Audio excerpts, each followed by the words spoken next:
Welcome, everybody, to the Victory Theater Bare Bones production of Backstory, an evening of true stories, poetry, and flights of fancy.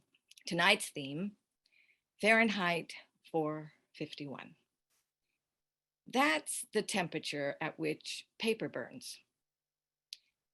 Paper, books are made of paper, and books are made of ideas, and ideas can cause turmoil. Turmoil is uncomfortable, and those who are uncomfortable will look for the cause of their discomfort. They will look for what's wrong. And the powers that be didn't want anyone looking. And that's where it all began. The original 1966 movie was taken from a book written in 1953, right in the middle of the baby boom. In our America, the war was over. The world was traumatized, of course, 70 to 85 million dead, depending on who's counting. That's over 3% of the world's population. Everyone suffered. Everyone lost something, someone. How do you handle that? How can you hold that level of horror? You can't, but you have to. You have to look forward, not back. Atomic bombs in Japan, they were necessary. Stop talking about them. Millions dead from the Holocaust. We did what we could when we could. Now let's move on. And the widening lines between the haves and have-nots, between the working class and the moneyed class, between the races, lines are there for a reason. Let them stand. You can have a happy life. Work hard, play hard, reap the benefits of surviving. To the victor go the spoils. Find a spouse, have some kids, a yard, a dog, a place that's yours and yours alone, where you can shut out the darkness. Enough is what people thought. Enough. In World War I, the soldiers who couldn't live with what they'd seen and what they'd done were said to be shell-shocked. From the war in Vietnam, the men and women had PTSD, a diagnosis with a cause and a clear set of symptoms. In World War II, war is hell, get over it. Korea, hell, that ain't even a war. It's a conflict, and it's over. Pull yourself up by the bootstraps, man. You're in America. My father was a radio operator and a gunner on a B-29 in the Air Force. He actually dropped bombs in Germany, had multiple near-death experiences, watched other planes around him get blown out of the air. You hear about a lot of ex-soldiers whose way to cope with the trauma of war was to never, never, ever talk about it. But my dad was a storyteller. He could tell war stories all night long.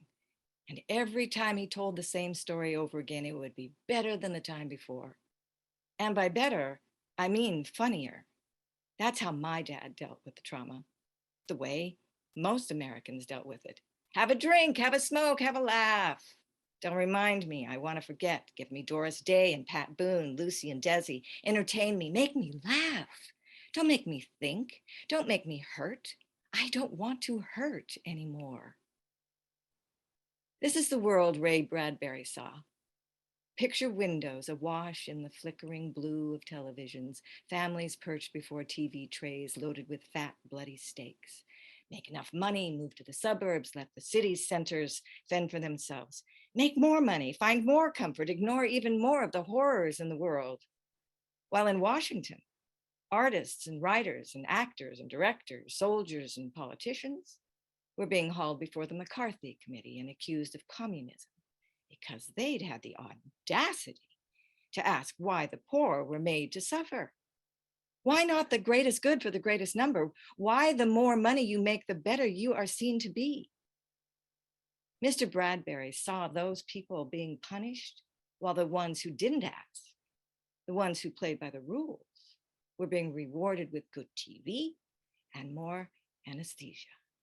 Bradbury wanted his audience to wake up and ask those hard questions, live in the discomfort of it all, and look for the better way forward. And so, this book, a study of speculative fiction, not to show us what might happen, but to show us in maybe an exaggerated form what is happening. His hero, Montag, is a fireman.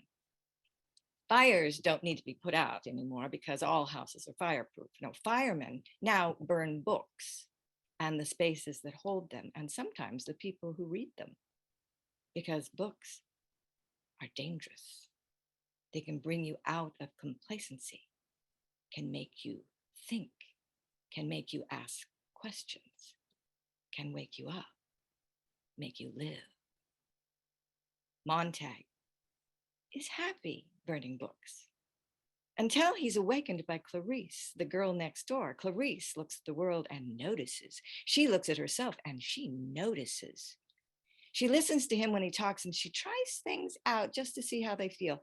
Have you ever smelled old leaves? She asks. They smell like cinnamon. Here, smell. She makes him feel alive. And when he feels alive, he begins to question. He begins to suffer for things he's done. He begins to read the books he's gathered over the years here and there that he's hidden in the air vents of his home. In the future world Bradbury created, the world he saw being created, the ones in power had taken the fuel and the fire out of people's lives and put it here in the world. Burn the problems up and they go away. Anesthetize what doesn't burn. No revolution was ever staged by a populace with bellies full of food and minds full of drivel. But Montag finds his way to the book people, a colony of bums on the outside, libraries on the inside. Each person there memorizes a book so that the books live inside them. But Granger, the leader of the book people, tells Montag, it's not books you need. It's some of the things that once were in books. Look for it in nature and look for it in yourself. Books were only one type of receptacle where we stored a lot of things we were afraid we might forget. There is nothing magical in them at all, he said. The magic is only in what books say, how they stitch the patches of the universe together into one garment for us. Granger quotes his grandfather. Stuff your eyes with wonder, he said.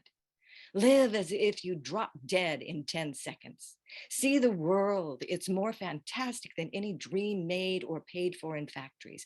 Ask no guarantees. Ask for no security. There never was such an animal. And if there were, it would be related to the great sloth, which hangs upside down in a tree all day, every day, sleeping its life away. To hell with that, he said. Shake the tree and knock the great sloth down on his ass.